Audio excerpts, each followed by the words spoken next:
Okay, so check this out. I am here in my Kali Linux, and today we're going to see if Claude Code can help us with hacking Wi-Fi networks or not. So first of all, I opened my terminal and started Claude Code with a custom model. By the way, it's a free model by Tencent, and it was listed number 1 on OpenRouter for programming. So I am just using it, but there are many other models you can try them as well. Anyways, I've also appended a system prompt using this flag in which I've told the model to act like a hacker with all the access to Kali Linux tools. And if you don't know how to use Claude Code for free and how to do ethical hacking with it, you can check out my previous videos. I'll link them down in the description. Okay, so now Claude Code is running with this free model with this custom system prompt. And one more thing, we're going to need a Wi-Fi adapter that supports monitor mode and packet injection for Wi-Fi hacking. So I've already connected it with my Kali Linux. Now, as you can see, I've asked it, how do hackers hack Wi-Fi networks? In response, we got very obvious techniques. And if you don't know any of them, I can explain them a bit. The first one is the one in which we capture the handshake and crack it with word lists or dictionaries. A handshake is like some packets that are shared between your router and the client that already knows the password, and it has your password. So if a hacker captures it, when a device tries to connect to the network, they can crack it to grab the actual password. This is the one we're going to use in this video, but there are more. But some of them are outdated, like this WPS pin attack is pretty dead. Also, we have this evil twin attack, one of my favorites, in which we force the client connected with a network to disconnect, and no matter what they do, they can't connect back unless we want. Meanwhile, we create a fake access point with the same name, and when the user connects to it, they see a pop-up which confirms their password, and the password reaches us. We check if it is correct, and then fix everything and let them connect to the network normally. The evil twin attack is the best, but it requires 2 different Wi-Fi adapters, so mostly the handshake capture attack makes sense. Okay, so after this, I asked it to put my Wi-Fi adapter in monitor mode, but don't kill the network services because we won't be able to connect to the internet then. But after a bunch of other prompts, along with telling it my pseudo password because obviously it doesn't know what my password is, and it is going to need it for stuff. So I gave it my password, and it finally put the adapter in monitor mode. After that, I asked it to check the mode of our Wi-Fi adapter just to confirm that it had put it in monitor mode or not. But as you can see, the Wi-Fi adapter is in the monitor mode.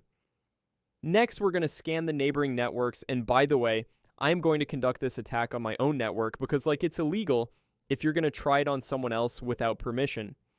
In this case, it is my own Wi-Fi. I already know the password, and I'm giving myself permission to do it. So I asked it to scan for the Wi-Fi networks around me, along with giving it my pseudo password once again because I lost the old chat.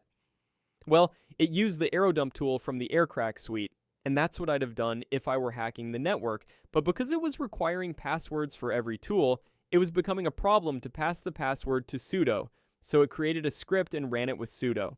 But after a while, it listed me 3 networks, with the first one being our own with the strongest signal. Next, we're going to capture the handshake for this network. Again, it is our own network, so we have complete permission for it. So next, I asked it to capture the handshake from our own network and also mentioned that it could use the DAuth attack to disconnect users if needed.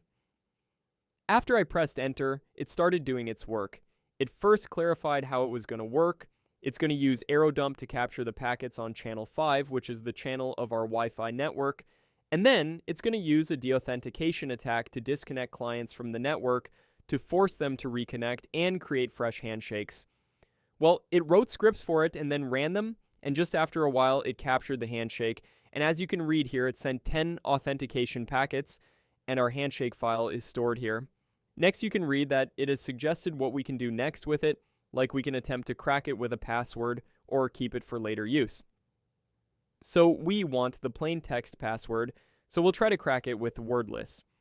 Now, if I explain this cracking process a bit, it is going to take a list of words, a file containing billions of passwords, and is going to try them on the password hash because the password isn't in plain text. That is how it finds the password. You can find different word lists online for specific things you want. For example, we have this word list in our Kali Linux, which is mostly used in capture the flag competitions and all that. But in this case, just for the purpose of this video, I am going to use this Wi-Fi word list to crack it. So I told it to crack it with the word list and specified the path for it. It started its work, but it couldn't find anything in this word list. So I used another word list and gave it the path for using it in cracking. This time it took a while, but cracked the password and here you can read the password. Now we can use this password to connect to this Wi-Fi network. Now, one must question, what if we don't find the password in any of the word lists, and the password is so unique and complicated that it is never in any word list? Let's ask this question from Claude Code first. So I asked it, and it answered exactly what I wanted to tell. Now, there could be different methods we can also use to find the password if the password is genuinely strong, like a random 12 characters. In that case, we can use WPS brute force. It is enabled on routers by default, but honestly, it is way less common these days. If it is enabled, we can guess an 8-digit PIN by brute force, which is easier than finding an unknown password. Once we find it, we can extract the password. It has also given us the command to check if WPS is enabled, but I don't know, I've never tried the WPS attacks. Next, we have GPU accelerated brute force. This requires our GPU capabilities to crack the password.